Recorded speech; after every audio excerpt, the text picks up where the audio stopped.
Ulit. Paano? Game. Game. 1, 2, 3, go. Huwag kang gumalaw. Okay.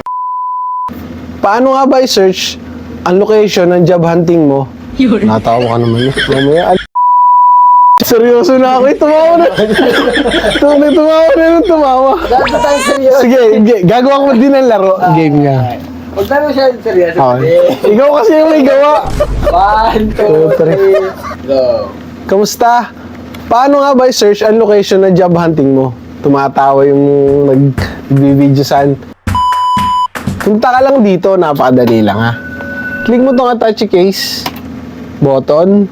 Then, syempre, kiklik mo kung ano. Halimbawa, nasa Philippines ka, Philippines. So, nakaset na yan. Syempre, set mo pa rin kung ano yung niche mo. Halimbawa, AutoCAD Draftsman.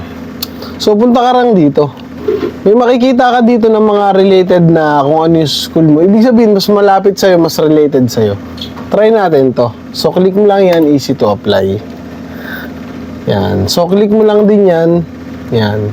Lagi mo tatandaan, i-check mo to kung mag-upload ka na ng resume, kung naka-attach na siya o hindi. So, i-next mo lang yan. So, ganun lang din, send lang. Then, pakita ko lang to saglit lang. SketchUp, so tinitrain ko na siya. Wag niyo siyang i-play kasi hindi siya magpa-function ng totoo kasi matitry siya ni LinkedIn kung talaga dinadaya mo siya o hindi. Hayaan niyo lang siya mag-play.